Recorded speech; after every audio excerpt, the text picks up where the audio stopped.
session based on information management, security, and privacy. And our first speaker to go today would be Ahmed Hussein, who's the Managing Director of Reload Security Services. And he's the founder of Reload, the first private computer emergency response team in the Gulf region. He consults in cybersecurity threats, assists in responding to incidents, and design mitigation process. He has helped many financial institutions and large corporations in securing their networks and safeguarding their data. He worked closely with retail, investment, and central banks in the region to establish cyber defense and response teams. He also speaks regionally and internationally on topics of information and cloud security. So Ahmed Hussein, can we start off? So for the 20 people who are here, I hope you enjoyed this session. It's a good thing that we are in a small number, so let's make it more interactive. I want this panel to be like more discussion than just a straightforward presentation. It's not for me here to tell you, like, I'm sharing my experiences. The guys here are sharing their experiences, and we actually want to hear what you have to say and share with us.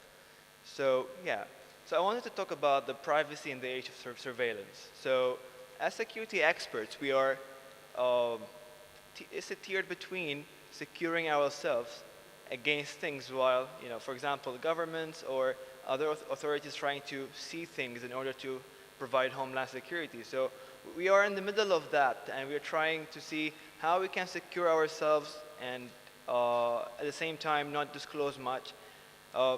If you take it at a government level, is that, but if you take it as a corporate level, you want to see what your employees are doing sometimes, but you actually also want to protect their privacy. So you need to put those policies, you need to basically deal with it. So basically, I wanted to start with a saying by Helen Keller. She says, security is mostly a superstition. Avoiding danger is no safer in the long run than outright exposure. Life is either a daring adventure or nothing. So one thing I always hear, for example, everything is going towards the cloud. And I always hear that, no, we don't want to go to the cloud, security, security, security, and that's about it. No one has digging deeper to understand what's the security measures behind the cloud. I also want to show you two types of people that, basically are celebrities. So you have at the top Julian Assange saying, hi, I'm Julian Assange. I provide private information about corporations and governments to the public for free, but I'm seen as a villain.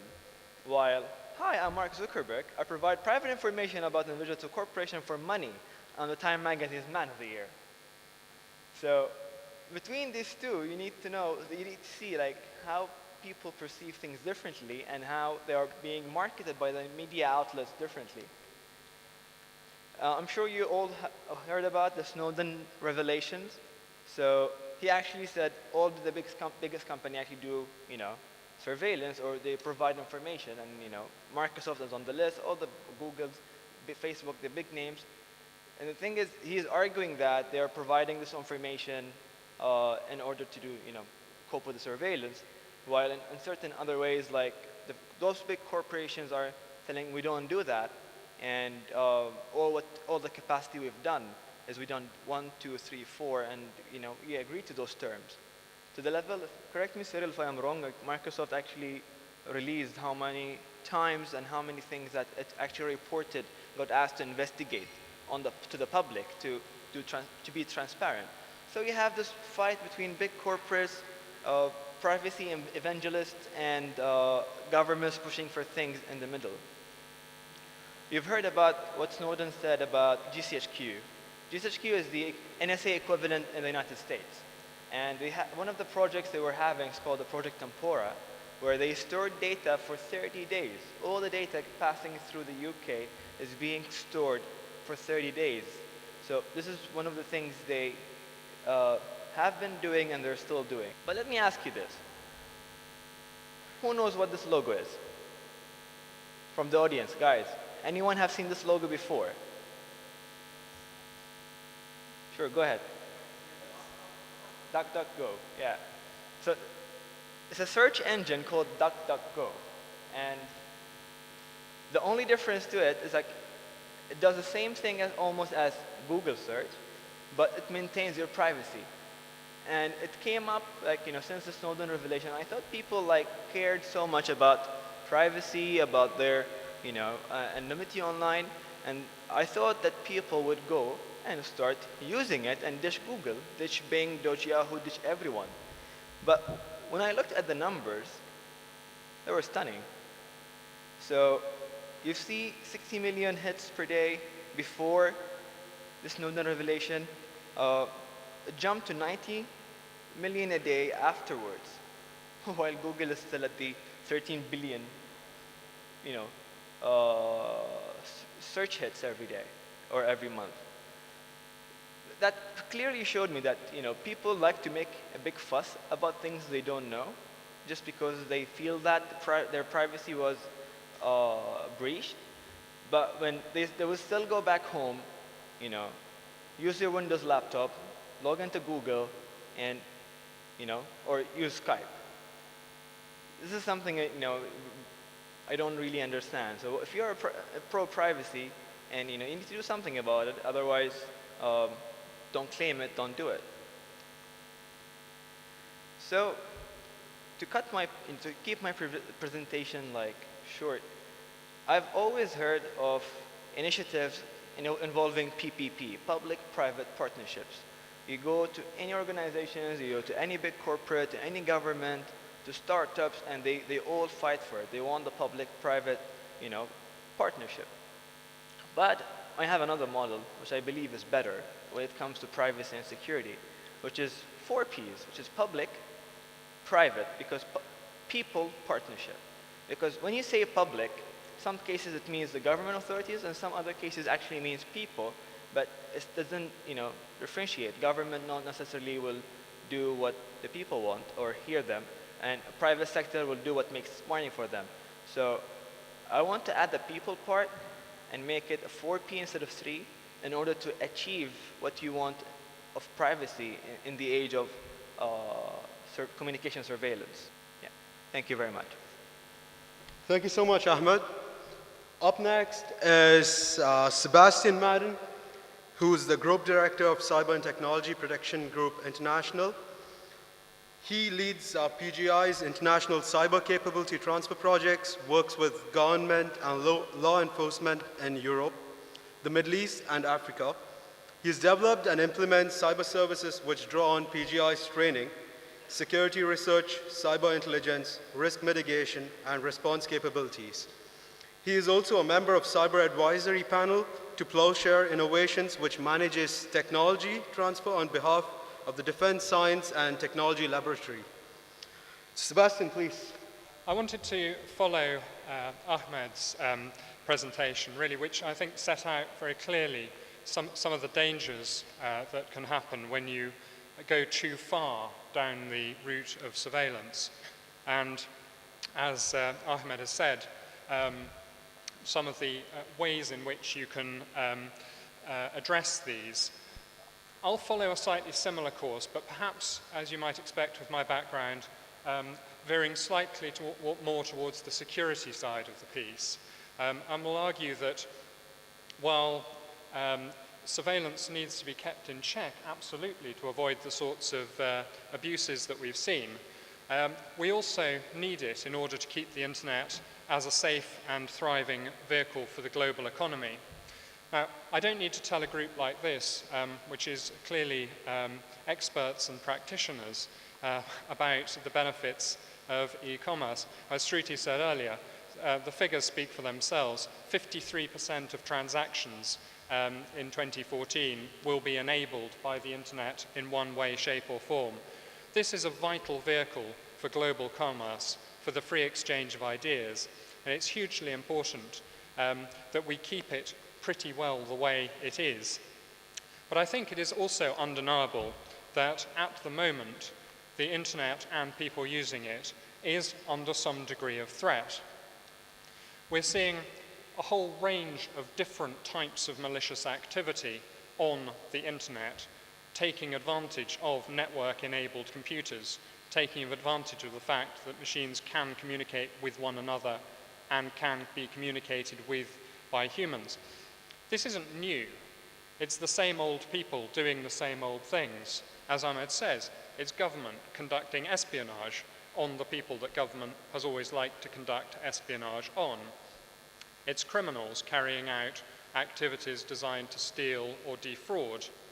It's others carrying out acts of criminal damage, be they activists, people trying to make a point, or people just having fun. But all of these are making the internet a somewhat more dangerous place for those of us who want to enjoy the economic benefits of it. And worse, these are things that are potentially damaging public confidence. We're all building businesses that rely on a safe and stable internet with the sorts of figures that were talked about earlier, 70%, 80% of uptake around applications enabling mobile commerce. People won't use these if they think that if they go online, they're going to get their computer infected or they're going to get their money stolen. We're also seeing an interesting rise in the subset of e-crime, which is crime that wouldn't have existed if it weren't for the internet, or certainly couldn't have flourished at the scale it is. And these are posing different challenges around jurisdiction and justiciability. Just to look at the sorts of news headlines that we're being presented with on a daily basis, you would come to the conclusion that the world is a pretty dangerous place out there, and there are some people with very high-end capability who are potentially going to be having a go at you and your data.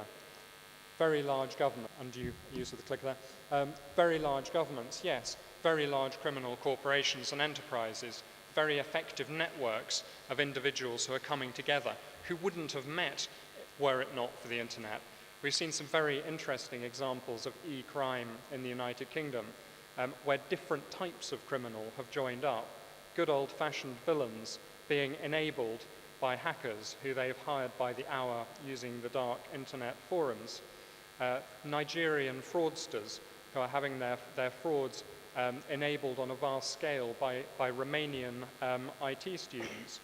Some of the dimensions and permutations are quite interesting. The net result is of a scale of attack which is very large and increasing. It's not surprising, therefore, that government is starting to think that it needs to do something about it. Law enforcement is starting to give itself powers and capabilities which will allow it to react.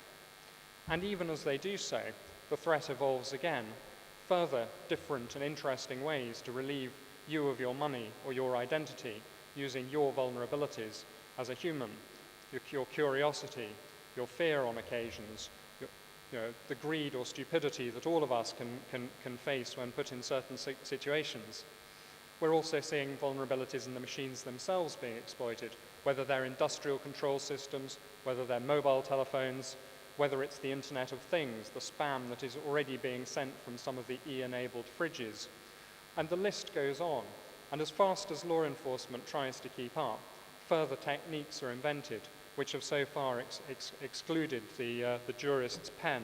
If you're sitting from a law enforcement or a government side and watching this tidal wave of malware which is coming at national, at domestic and at corporate machines, you're sitting there faced with a problem around the scale of these attacks and the potential scale of response that you need to bring to bear. You're facing difficulties around jurisdiction. Where has the crime actually taken place? We had a very good example in the United Kingdom where a Scottish police force investigated a crime which they knew had taken place and Scottish businesses had been defrauded. They managed to track down the perpetrators who were operating out of the United States. The money was found in bank accounts across Europe, and the telecom systems that had enabled the fraud were again based in America. So a small regional Scottish police force was able to piece together the elements of this global crime and took it to the Scottish prosecutor's office, who threw out the case on the grounds that although there was a victim and there was clearly some criminality and there were some criminals, they hadn't got a necessary piece of legislation under the Scottish Penal Code under which they could guarantee a prosecution. That's in a case where the criminals had even been identified. Often in such cases, the identity of the criminal themselves is virtually impossible to ascertain, or where the evidence can't be collected. It was there one minute as a stream of ones and noughts. It then isn't there again. And we've all heard stories of police officers trying to take photographs of screens using the cameras on their mobile telephones, and then trying to produce those as evidence in court that the information was at least in existence for a period of time. And when it comes to those new crimes, difficulties around justiciability. Again, if you can't find a criminal code that contains the elements that you need to bring a case against a real crime that has actually involved the theft of money, what's your hope of doing anything against some of the newer forms of crime that haven't even made their way into the statute books as a type of criminality? It's unsurprising, therefore, that from a law enforcement point of view, we can sometimes see what seems to be a somewhat heavy-handed overreaction or a rush to a specialization which is actually unnecessary, where cybercrime is treated as if it's in some way different from normal crime. As an alternative, what we're arguing is that police forces, that intelligence agencies, that governments generally should take a step back and should realize the dangers of killing the goose that's laying the golden egg, of walking down a route which says, on the one hand, we don't want the internet to be a wild west, where the citizens are afraid to go and conduct their lawful business and to carry out their commercial activities. But on the other hand, we don't want to make it such a sterile, sanitized zone where around every corner of it, there's hundreds of different police forces all waiting to catch perpetrators, tripping over one another, involving different cases, different penal codes, different standards around evidence. What this requires is a balanced approach, where the criminality is tackled, but where citizens using it for their own purposes are enabled to do so, where the scope is global, where law enforcement cooperates, where intelligence agencies cooperate to collect the minimum amounts of information that is required to prosecute the crimes, and collects it to the same standards, so that us, businesses, citizens, don't find ourselves on the receiving end of multiple requests for data in multiple formats to be used for purposes that we don't fully understand, of the sort that Microsoft, as was discussed earlier, have publicly revealed that they faced. And that similarly, we're talking about a level of public-private partnership where actually the boot is put back on the foot of the people that are really using the internet to drive commerce, namely business, where it's us who are saying, we are the victims here, these are the crimes that have been committed, this is what we want government to do for us, not this is what we want government to do to us. And finally, the engagement of civil society, which is probably more effective than both business and government in terms of thinking of standards, of oversight mechanisms, of voluntary codes, which can then start to be enforced through peer pressure, which people voluntarily sign up to and then wear as a badge of honor to demonstrate the types of ethics, the types of behaviors, and the types of methods that they will use in order to help play their part in securing the internet. I've got a whole selection of additional slides that I would have used in a slightly longer presentation, which go into a bit more detail on what I think criminal codes should contain in this sort of space, and where we think the public-private partnerships should go, and the types of skills which we think are necessary in law enforcement, in the judiciary, and in prosecutors. But as Ahmed suggests, and I entirely agree, I think in this sort of forum and with a small and expert audience, we're better going straight to the round table discussion. So I think I'll pause there, having set out my thesis for how we should try to keep the internet as a vehicle for commerce and the exchange of ideas, and how we stop it being a preservation of government on the one hand, the preserve of government on the one hand, and criminals on the other. Thank you very much. Thank you very much, Sebastian. Up next is Cyril Watson, who's the Regional Technology Officer at Microsoft Gulf, with a strong focus on cybersecurity one side and cloud computing on other.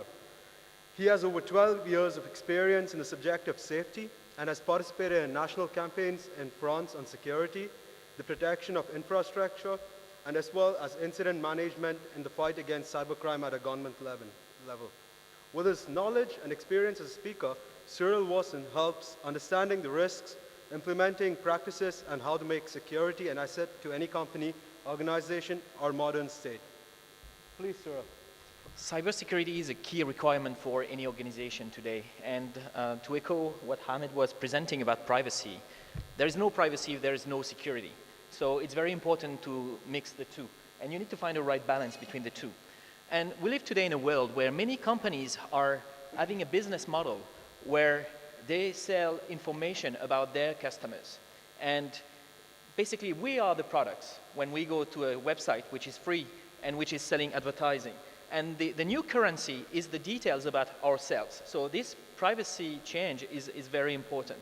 And I think what you were saying about the paradox about people want more privacy, but at the same time, they go to this website is something that is difficult to catch. And probably people don't want to have abusive look at what they do, but they accept that their preferences and these kind of things can be done. Talking about cybercrime, and as you mentioned, Sebastian, basically at Microsoft we take that very seriously. We have a team which is called the Microsoft Digital Crimes Unit. It's a team of lawyers, investigators, technicians, who basically go after the criminals. Who has heard about something called a botnet? Do you know what it is? Yeah, okay, everyone. So this is this network of machines which are infected by a malware and that will go, for instance, to do denial of service attacks, go against a website, for instance, for activists. They can also do click fraud, deliver spam, and all these kind of things. So basically, these infected machines, they take orders from command and control servers. And these command and control servers, we collaborate with law enforcement, with the universities, and once we have reverse engineered the way they work, we take them and we make them neutralized, okay? But we keep them into our own data centers.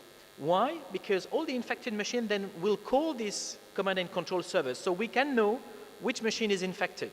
And basically, we have built a big data feed about these infected machines in the world, and we are providing this information to the governments. So basically, most of the countries have what we call a Computer Emergency Response Team, a CERT, national one, not the one like Reload, who is a private and very good one.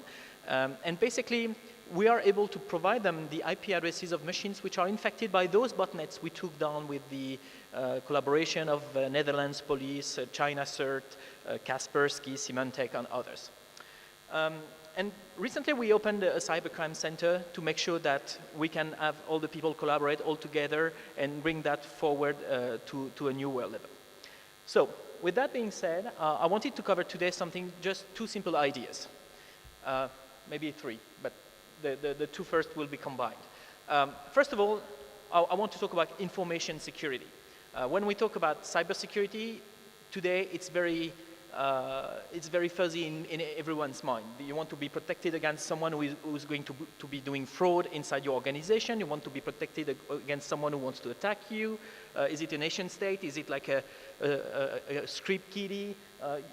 You might be confused. So basically, the pillars that I'm displaying here are the 5 activities at which you need to be good at if you want to have serious security.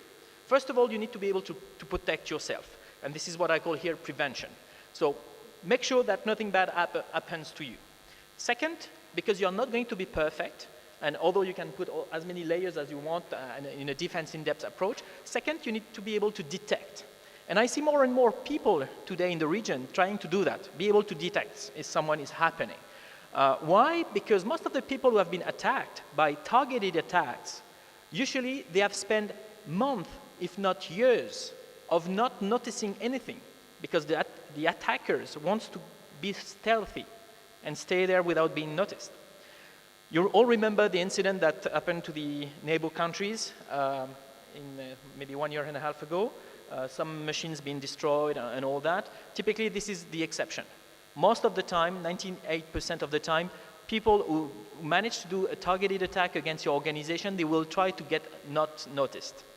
So you need to be able to detect. But detecting is nothing if you cannot react. So that's why you will have to have a recovery ability. And then, of course, you need to be able to respond. So response is the ability to react, and recovery is if everything went wrong, you need to recover from zero. I added another one, which is containment. And this is probably the most important you can do today. Most of the companies that I advise, they have an installation where they have firewalls, a small DMZ, which is like a control network with the firewalls, and then the rest of the network, which is completely flat. That means it's like an egg, you know, like a hard shell and soft inside. So once you break the shell, you can do whatever you want. So basically, the role of containment is to make sure that you design your security in a way that when you have an issue, it will not spill over all the network, and it will be of a limited impact. And be sure of one thing. There's no single organization in the world, that can say they will never have a successful attack. Attacks will happen. What will make the difference is your ability to contain the attack and your ability to react and recover. So with that said, the second idea that I wanted to share with you is that I've been talking with the people at Microsoft who handle the security incidents, especially after the ones that happened in the oil and gas industry last year. And I asked them, is there any lesson that we can learn from all the attacks that happen in the world? And they said, yes, of course, it's always the same. And you know, taking the risk of sounding like crazy, you know, like people who repeat always the same thing, these are the 3 mitigations, which I call the 3 golden rules, that if you apply them correctly, you can be sure that you could have stopped the attack or you would have slowed down the attack, giving you time to react. What are these 3 mitigations? The first one, you know, being up to date all the time. So how many times do we find when there is an attack, a server which has not been updated for years? So that means tons of known vulnerabilities are there. If someone wants to attack you, they will use an existing vulnerability. That doesn't mean that if you apply all the patches, you will be safe, but at least you're forcing people to use new techniques, not existing and very well-known one. The second aspect is called least privilege. Most of the people who have had security incidents had a problem in managing privileges. That means some people were like power users or administrators, and they were doing tasks which didn't require administrator rights with administrator rights. That means you go to a website to download a driver, the website is infected with a Java exploitation, and suddenly you have given the keys of your company to someone who was running in that web page. Last one is whitelisting. Whitelisting of applications. Most of the time when someone wants to attack you, they will run a new process on your computer, a new program, which is the attack itself. This program, there's no way that you would authorize it if you had to list all the things which are authorized. So every time you have an opportunity in security, there is 2 ways to do security. One way, which is the antivirus one, look at something and tell me if it's wrong. This is not working.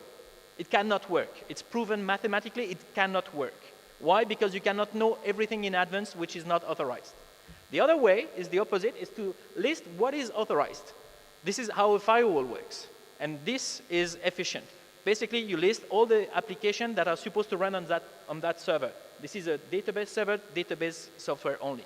And with that, it will be easier. So 3 recommendations, very simple. Doesn't mean that once you've done that, you've done everything, but you can increase your security a lot by doing that. Final idea that I wanted to echo from this morning keynote is the idea that you can use cloud computing, public cloud computing, to increase your security. And this is something that was explained very well this morning, but I want to echo that again. And I know there are some people from bank sector who have specific obligations which might not match all the time with that. But in general, when you look at the public cloud computing, because of the scale of the cloud service providers, they can afford to pay the best experts to put in place the best solution for security. And if you look at their business model is subscriptions. So that means you pay for the service as long as you use it. If you don't like it, you stop and you don't pay anymore. That means if you don't have security for these services, you will never get any customer. So security is the #1 feature that they offer. And I just want to give you just one example which went public recently. An oil and gas company called Kufpec in Kuwait. They were threatened by the anonymous hackers back in June 20th of last year. They realized that they needed to block all the USB keys from their PCs for fear of viruses coming with the USB keys. But they needed a way to exchange information. So they decided to go to the public cloud to have what is called today OneDrive for Business. At the time was called SkyDrive Pro, where you can exchange files. It's the same like same category as a Dropbox or something like that, if you know more this solution. And they realized that it was so easy to activate. The time to market is amazing. It's already, the cloud is already ready. It's waiting for you. I mean, you don't have to purchase a server, do something. It's already there. Second, the security was really good. They realized that the security they got was superior to what they had inside. So they decided to use more and more services, including platform as a service, software as a service, infrastructure as a service. So I just wanted to echo that. Don't be mistaken by all the people who are frightened by public cloud. The reality is that what you get in the public cloud, most of the time is a far better security than what you can get inside. Thank you. Thanks, Cyril. Now we have the questions. So anyone with any kind of questions in regards to the topic over here? Hi. When you were talking about the three pillars right now, Cyril, about information security, you said prevention, and don't you think the security trainings and which are there in the market, especially the global is certified, that isn't it really necessary for a lot of organizations, especially banks or others, to have their people trained and handle such kind of situations, and when they, rather than wait for the attack to happen and then go back and say, yeah, now let's get our people trained. Thanks. Absolutely. You're perfectly right. The awareness part is very important. And in the security world, we have this notion of the security is the result of three elements: people, processes, and technologies. The most important part probably is the processes. So if you need to be organized and know when something happens what you will need to do, and do your own security to get things healthy. But the people part can be the weakest link, first of all. Second is the only thing that will save you in case the process doesn't work, because people can use their judgment. So you need, in a company, two things. You need people being trained, and to be honest, this is very, very difficult. I was a teacher on the information security. I would teach something to students, they would understand it.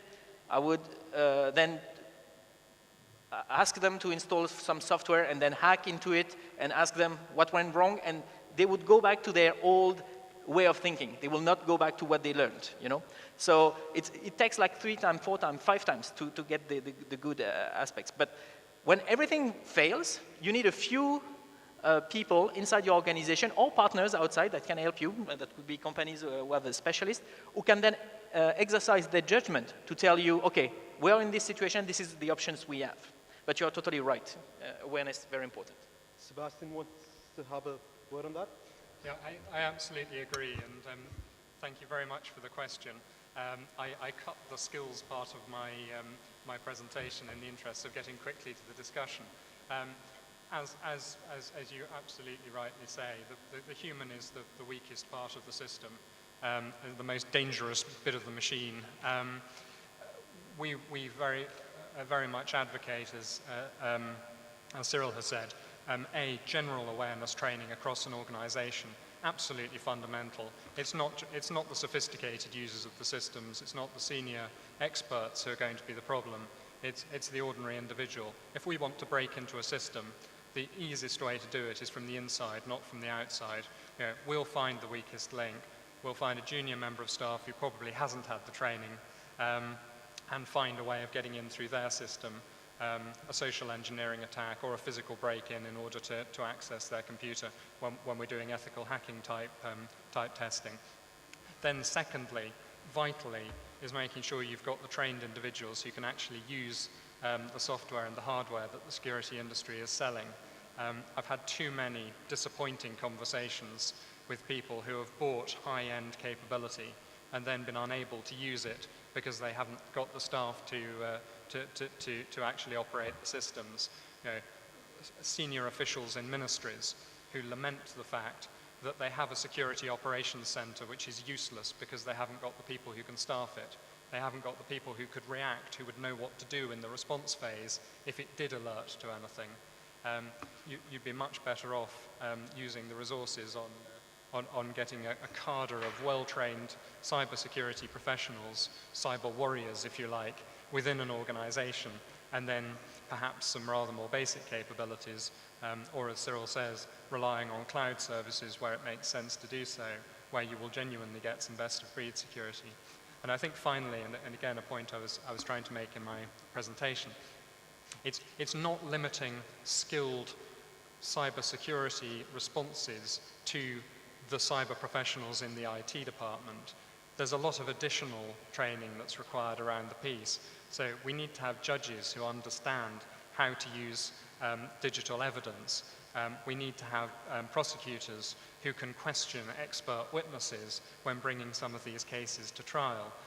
We need law enforcement officers who can recognize a digital crime scene when they see one and know how to secure it in order to make sure that the evidence isn't contaminated before the expert colleagues. So there's huge awareness and training programs. And the other final point I'd like to make is, within all of this, there is a question of sovereignty, of having national capability, where again, we see a lot of equipment, security equipment is manufactured by certain nations. And again, we have clients who have to install that because that's all that's available, but then don't train their own nationals to operate it, and then compound the problem by relying on an expat workforce to operate the systems, thereby introducing even more vulnerabilities into the system. So absolutely, training and national training would be my first priority. Thank you. Yes, thank you. Just regarding the cloud computing and data retention policies, that in the cloud, it could be in any country, and from different countries, you have a different regulation regarding what is the retention period of each data. So how do you just add it to, or to come with the company's strategies? So basically, first of all, the public cloud can be located into a country which is yours, or a country which is compatible from a legal framework perspective. In our region, most of the time, the big cloud service providers are outside of the country, okay? So your question is about data retention policy. Is your question about your obligation to keep your data? Okay.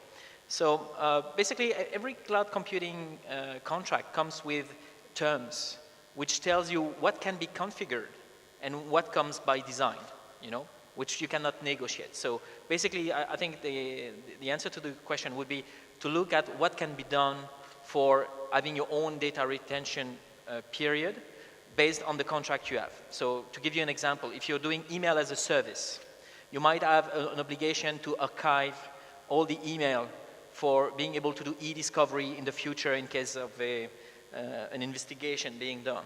Most of the time, all the cloud service provider will offer you that feature.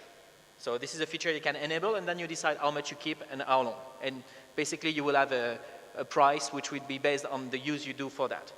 If we're talking about other technology, then you need to look case by case. You have to follow the life cycle of your data, and at what point you want it where, which data at rest, data in motion, and how is your data flowing.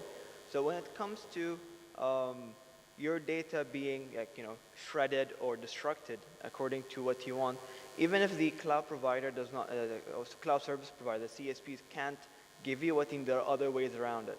For example, if you wanted to shred your emails, if you apply a simple encryption and you only have the keys, then even no one can read into it, and you can just leave the cloud anytime you want.